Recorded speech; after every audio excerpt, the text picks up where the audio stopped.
गुजरात का मुंद्रा पोर्ट, जिसको चलाने की जिम्मेदारी फिलहाल गौतम अडानी के मालिकाना हक वाली कंपनी अडानी समूह की है। गुजरात के कच्छ में मुंद्रा पोर्ट पर भारी मात्रा में हेरोइन पकड़े जाने के बाद अडानी समूह ने एक बयान जारी किया और कहा कि 16 सितंबर 2021 को डीआरआई और सीमा शुल्क के एक संयुक्त अभियान में अफगानिस्तान से आए 2 कंटेनरों से भारी मात्रा में प्रतिबंधित हेरोइन पकड़ी गई। ये कंटेनर मुंद्रा बंदरगाह पर डीपी वर्ल्ड टर्मिनल पर पहुंचे थे। हम अवैध ड्रग्स को जब्त करने और आरोपियों को पकड़ने के लिए डीआरआई और सीमा शुल्क विभाग के टीमों को धन्यवाद देते हैं और बधाई देते हैं। कानून भारत सरकार के सीमा शुल्क और डीआरआई के सक्षम अधिकारियों को गैर कानूनी कार्गो को खोलने, जांच करने और जब्त करने का अधिकार देता है। देश भर में कोई भी पोर्ट ऑपरेटर कंटेनर की जांच नहीं कर सकता है। उनकी भूमिका बंदरगाह चलाने तक सीमित है। हमें पूरी उम्मीद है कि यह बयान अडानी समूह के खिलाफ सोशल मीडिया पर चलाए जा रहे दुर्भावनापूर्ण और झूठे प्रचार पर विराम लगा देगा। APSEZ एक पोर्ट ऑपरेटर है जो शिपिंग लाइनों को सेवाएं प्रदान करता है। मुंद्रा या हमारे किसी भी बंदरगाह के टर्मिनलों से गुजरने वाले कंटेनरों या लाखों टन कार्गो पर हमारा कोई पुलिस जैसा अधिकार नहीं है। आइए अब आपको अडानी पोर्ट्स की 2021 और 22 की पॉलिसी दिखाते हैं। पेज नंबर 6 पर लिखा है, We are committed to provide a safe and secure working environment to all its employees, port users, cargo, ships and its personnel. This will be achieved by establishing and maintaining the required security measures to prevent unlawful acts against people, cargo and marine assets. We shall strive to detect and deter unauthorized entrants and criminal activities in port facilities and react timely and correctly when such activities are encountered. अब देखिए, Adani port पर 3000 kilo heroine मिली, जिसकी कीमत 21,000 करोड़ रुपए से ज़्यादा हो सकती है।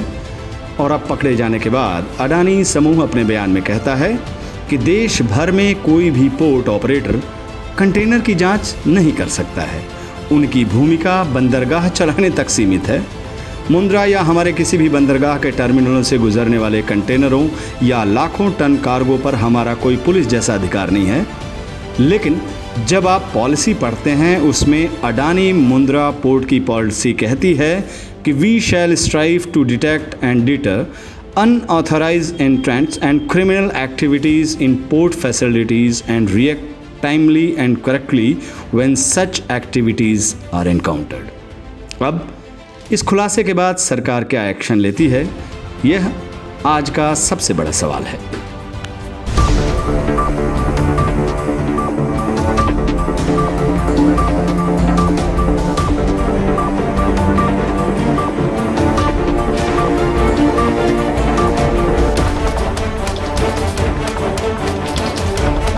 दुनिया का सबसे बड़ा हेरोइन ड्रग्स घोटाला सामने आया है।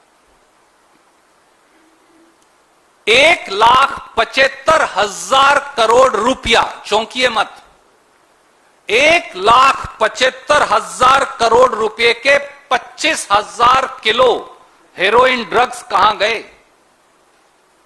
25,000 kilo. I am again repeating with a sense of responsibility. दोस्तों, हम सब ने देखा कि हाल में ही अडानी मुंद्रा पोर्ट पर 3,000 किलो हीरोइन ड्रग्स, जिसकी कीमत 21,000 करोड़ रुपया आंकी गई, वो पकड़े गए। पर जो पकड़े नहीं गए वो क्या है? आज के समाचार पत्रों के मुताबिक अडानी मुंद्रा पोर्ट गुजरात पर जून 2021 में भी इसी प्रकार 25 टन यानी 25,000 kilo heroin drugs semi cut telecom powder blocks के नाम से आए थे। वो भी आंध्र प्रदेश की उसी कंपनी के नाम से आए जिसने 3,000 किलो हेरोइन ड्रग्स भी अडानी मुंद्रा पोर्ट से सेमी कट टेलीकॉम पाउडर के नाम से मंगाए थे। कंपनी भी वही है।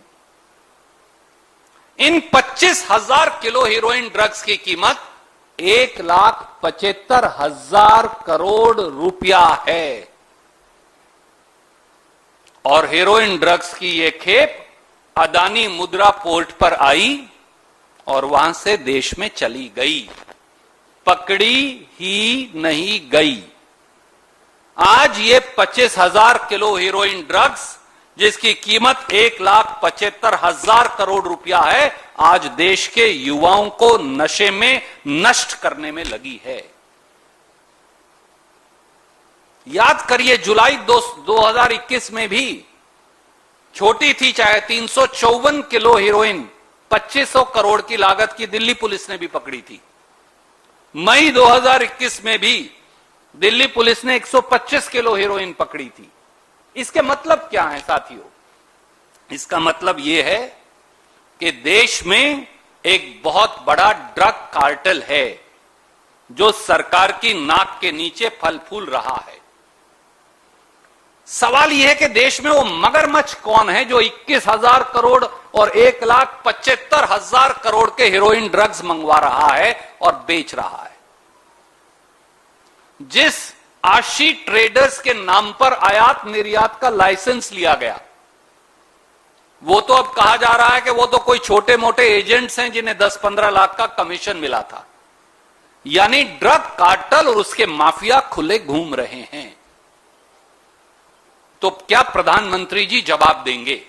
सवाल नंबर 1, 1,75,000 करोड़ के 25,000 किलो हीरोइन ड्रग्स कहां गए जो तथाकथित तौर से जून में आए थे इसी अडानी पोर्ट से? सवाल number 2, narcotics control bureau, DRI, ED, CBI, IB, क्या वो सोए पड़े हैं या फिर उन्हें मोदी जी के विरोधियों पर रेड डालने से फुर्सत नहीं मिल रही? सवाल नंबर 3, क्या ये सीधे सीधे देश के युवाओं को नशे में धकेलने का षड्यंत्र नहीं? सवाल नंबर 4, क्या ड्रग माफिया को सरकार में बैठे किसी सफेदपोश राजनेता का संरक्षण है? सवाल नंबर 5, क्या यह राष्ट्रीय सुरक्षा से खिलवाड़ नहीं? क्योंकि ये सारे ड्रग्स तो तालिबान द्वारा अफगानिस्तान से भेजे गए हैं। सवाल नंबर 6, अडानी मुद्रा पोर्ट की जांच क्यों नहीं की जा रही? क्योंकि ड्रग्स तो उसी पोर्ट पर उतरे गए। सवाल नंबर 7, क्या प्रधानमंत्री और सरकार देश की सुरक्षा में फेल हो गए हैं? तो फिर क्या ऐसे में पूरे मामले की जांच सुप्रीम कोर्ट के सिटिंग जजेस के कमीशन से नहीं होनी चाहिए? ये देशद्रोह से कम कुछ नहीं। 1,75,000 करोड़ के ड्रग्स जून 2021 में आ गए, आपको मालूम ही नहीं। ये कैसे हो सकता है? और ये बताइए साहब, विजयवाड़ा की कंपनी आंध्र प्रदेश के पोर्ट से ड्रग्स मंगवाए, वहां पकड़े जाएं तो समझ में आ सकता है। गोवा से मंगवाए तो समझ में आ सकता है, वहां भी पोर्ट है। तिरुवनंतपुरम में भी पोर्ट है। वो गुजरात से क्यों मंगवा रहे हैं आकर? ये क्या माजरा है? इसकी भी जांच होनी चाहिए। The layers of corruption, the unpardonable conspiracy of pushing India's youth into a cycle of drugs, the loss of crores of jobs,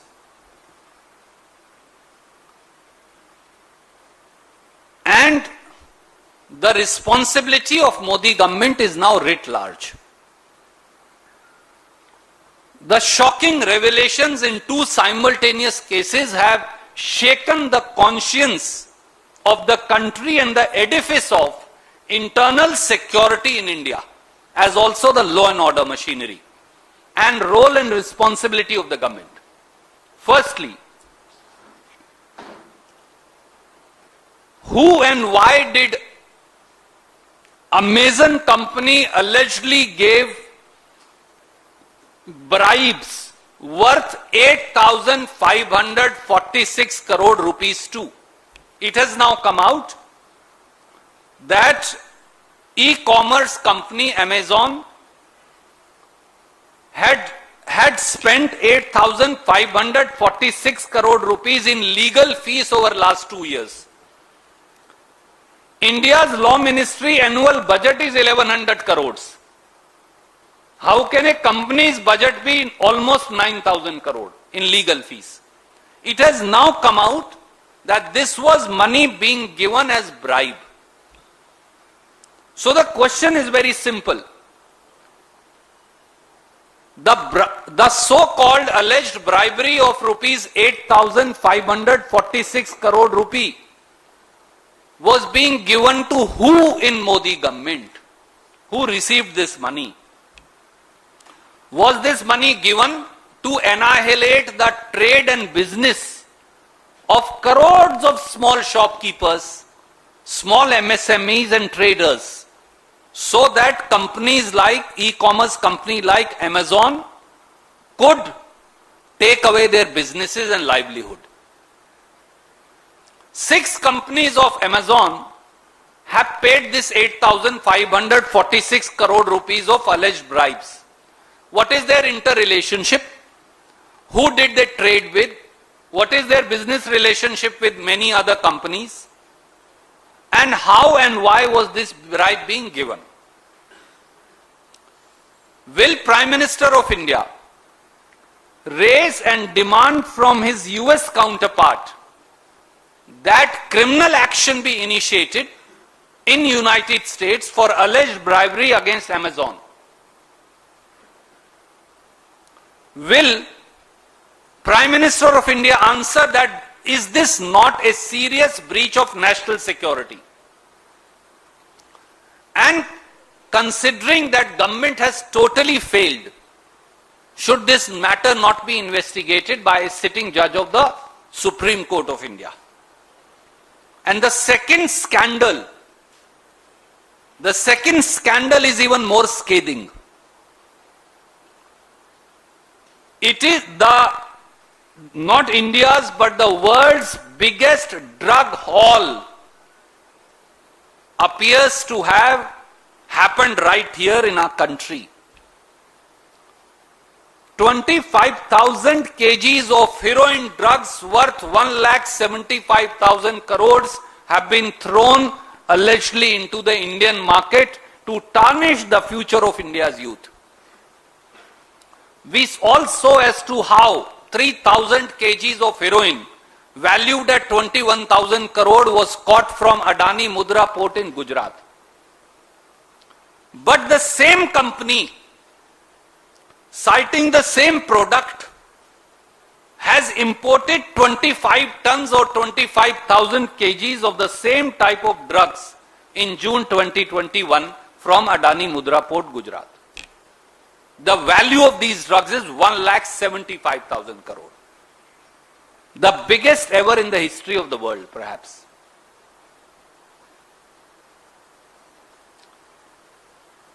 We have seen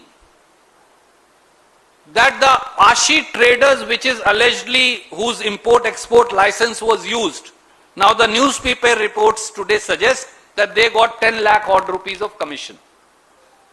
But who is the drug cartel? Why is a drug cartel prospering right under the nose of Shri Narendra Modi and Shri Amit Shah? Where have this 25,000 kgs of heroin worth 1,75,000 crore gone? Which politician in the country is giving protection to this drug mafia? Is this not pushing India's youth into the menace of drugs? Where are those drugs now? And is it not a breach of national security, for these drugs came from and are connected to Taliban and Afghanistan? Why has Adani Mundra port not been investigated? And considering that Narcotics Control Bureau, DRI, ED, CBI, IB, Home Ministry, everybody was sleeping. How can the drugs then come in such large quantities? And should this matter now not be investigated by a special commission of sitting judges of the Supreme Court of India and a special SIT being put at their disposal? These are the questions. Thank you.